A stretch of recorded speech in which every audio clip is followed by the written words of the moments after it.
Assalamu alaikum warahmatullahi wabarakatuh, dear viewers. This is the 9 p.m. English News Edition. Here are the top stories. The public session of the extraordinary session of the year 2020 was held this morning in the Parliament building. For the international news, demonstrations in Gaza, Ramallah and Jericho against Israel's annexation are planned.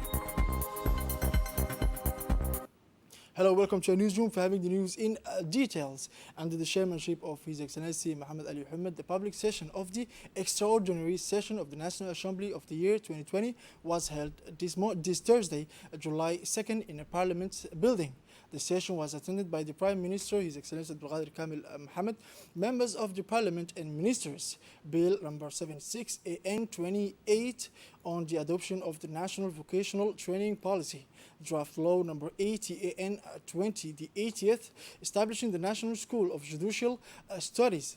Draft Law number 81 AN 28 relating to the ratification of the constitutive charter of the Council to the Arab and African coastal states of the Red Sea and the Gulf of Aden. Bill number 82 AN 28 ratifying the Maternity Protection Convention 2000 number 183 1952. Draft Law number 87 AN 28 L on the ratification of the Financing Convention for the purchase of refined petroleum projects. During the debate on the various provisions, the intervention of the elected representative of the people as well as the reaction of the members to the government were numerous and interactive. Finally, the President of the National Assembly, recalling the duration of the period of the extraordinary session, which extends until July 15, urged his colleagues to proceed with the examination of the pending text, taking into account to above-mentioned time limits.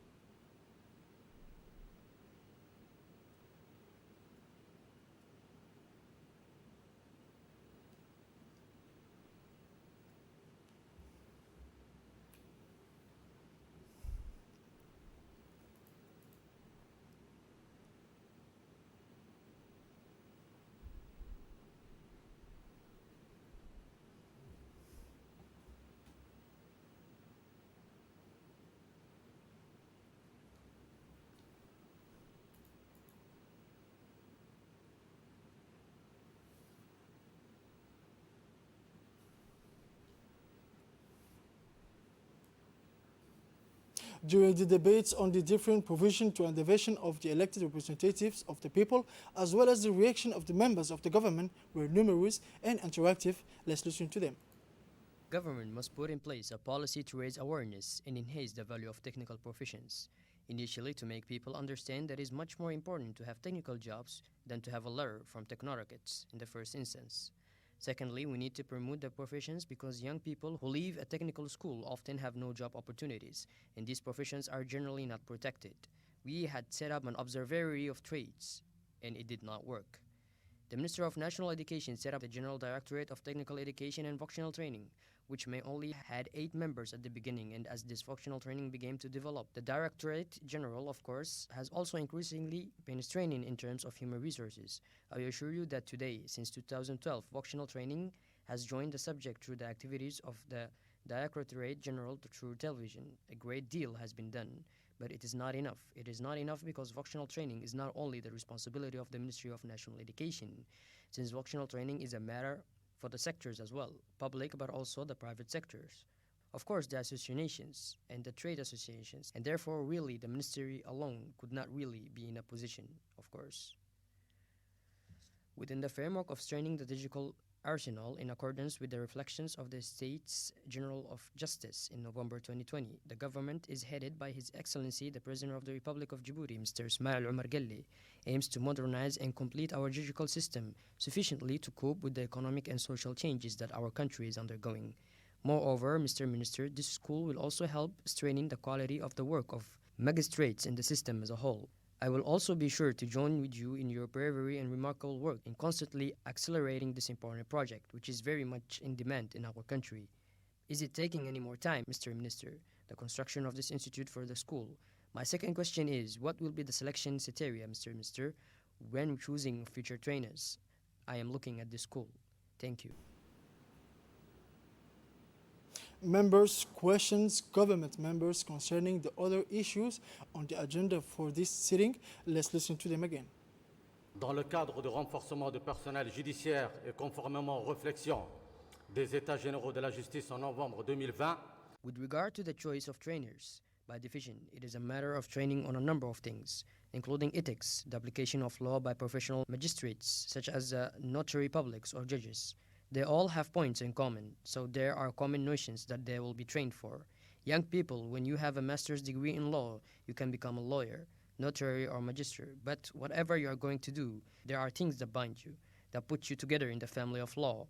It's a united family and that has rules and principles to respect. For that, they need unique, coherent, and standardized training. This is very important because people need to understand the limits that must not be exceeded. What are the procedures that a lawyer must follow? A lawyer cannot afford to say that he or she has not done his or her job. Asking for a referral is an ethics that we'll learn. Some goes for the magisters. Training is first of all professional supervision.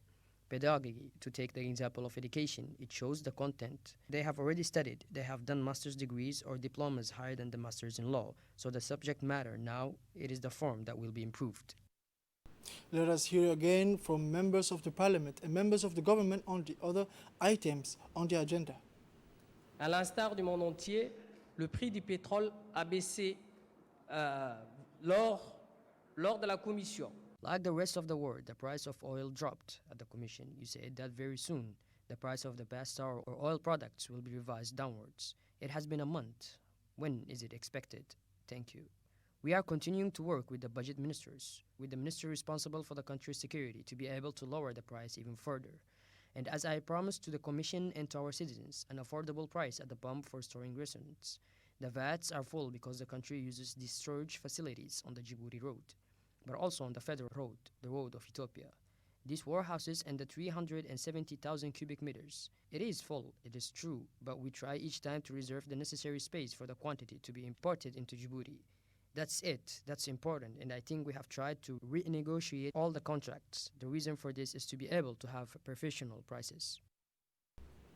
Another national news, the president of the Djibouti Port and Free Zone authorities, Mr. Bakar Omar Hadi, during a virtual meeting in which he participated yesterday morning, initiated 5 investment agreements worth a total of some $2.5 billion with several heads of Chinese multinational companies. This will be used to finance construction work in the Damerjog Industrial Park for a floating refinery, a steel industry, a wire mesh factory, a glass factory, and a PVC pipe factory. The Damerjog Industrial Park, under the authority of the APZFD, is one of the flagship projects undertaken by the Republic of Djibouti.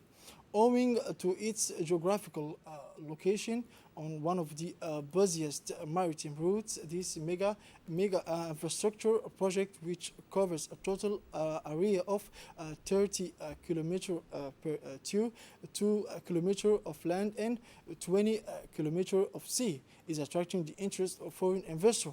As part of the implementation of the first part of this gigantic project work, in which began in 2018 and should be completed in 2023, the president of the Djibouti Port and Free Zone authorities, Bakar Omar Hadi, following a virtual meeting he had with several heads of Chinese multinational, including the company, endorsed with them the signing of 5 investment agreements worth some $2.5 billion.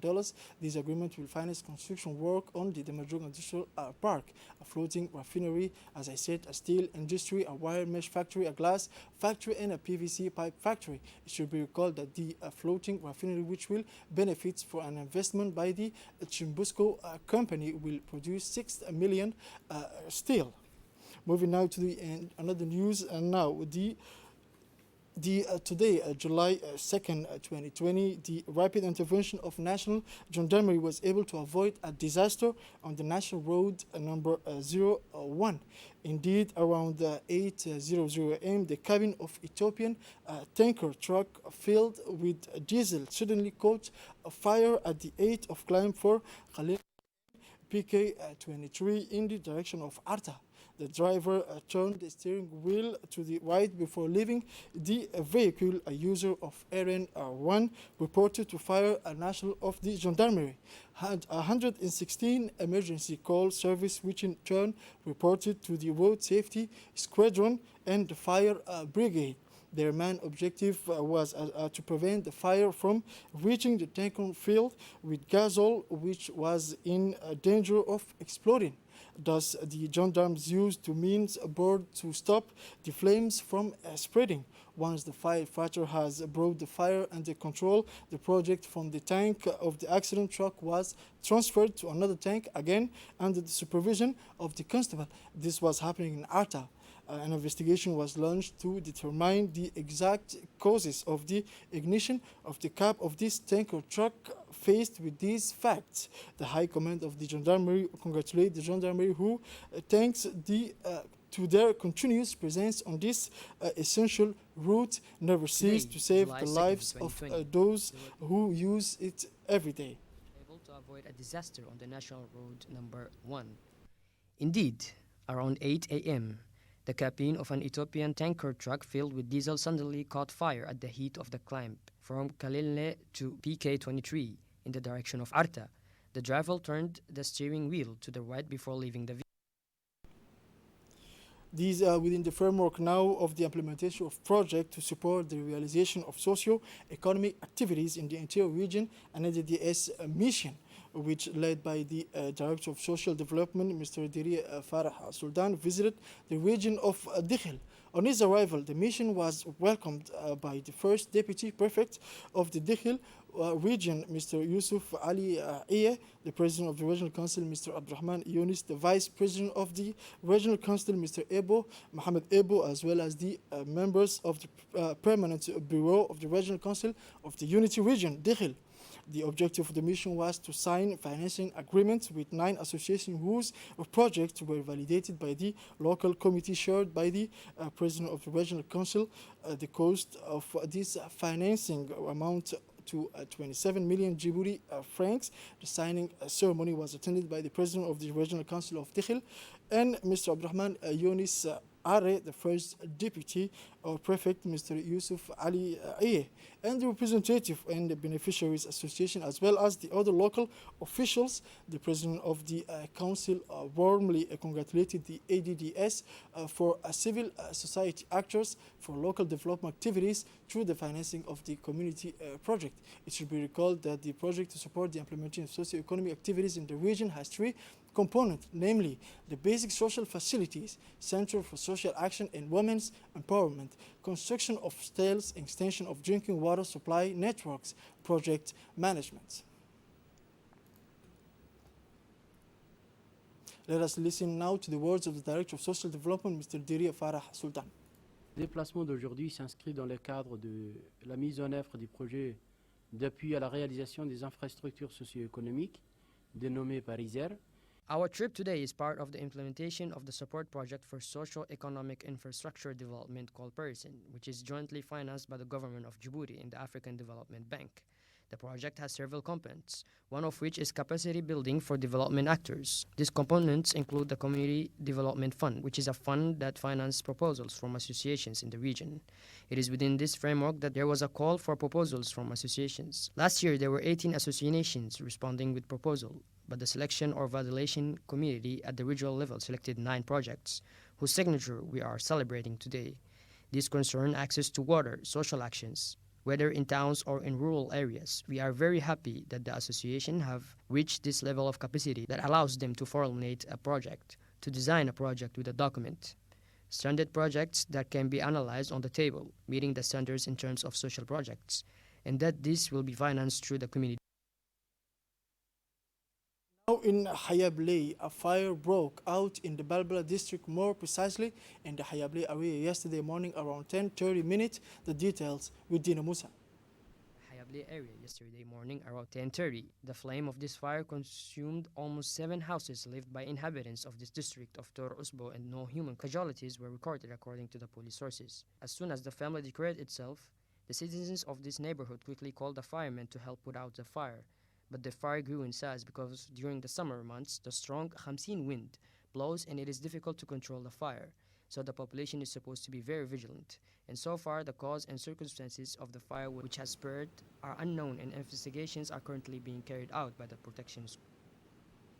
Moving now to international news, 1,000 of Palestinians demonstrated in Gaza City on Wednesday against the U.S. plan for the Middle East, which calls for annexation by Israel of territories in the occupied West Bank. Let's listen to this report. Benjamin Netanyahu soon. Since 1 July had been mentioned by the Israeli Prime Minister, conceived by Trump and his family, the plan for peace provides for annexation of the Jordan Valley and up to 30% of the West Bank, and thus constitutes nothing less than the abandonment of a Palestinian state, beyond recognition of the Israeli occupation. This Zionist plan has been described as a declaration of war by Hamas. However, its implementation by Netanyahu is not self-evident. If the Israeli Prime Minister has bet on a reactionary outbidding supported by evangelical circles and the pro-Israeli clan in the United States, in order to heal his social base in the midst of a deep political crisis in Israel, the situation is today more complicated. The annexation plan has indeed allowed it to form a government of islands with its ex-opponent Benny Gantz, but it is now being called into question. Another international news now, the UN Security Council on Wednesday unanimously adopted its first resolution directly related to the pandemic. The details in this video. The Council on Wednesday supported the March call by UN Secretary General Antonio Guterres for a global ceasefire to allow countries to focus on the fight against the coronavirus pandemic. A draft resolution to this effect, drafted by France and Tunisia, was unanimously adopted by the Council after several months of discussions to reach a compromise between the United States and China. The latter disagreed on a reference to the World Health Organization. Washington refused to allow support for the WHO to be mentioned in the document. The text calls on all parties involved in armed conflict to immediately begin a sustained humanitarian pause for at least 19 consecutive days to allow for the delivery of aid. This is it for this edition of 9 p.m. Thank you for watching us. Stay with us for the rest of the program.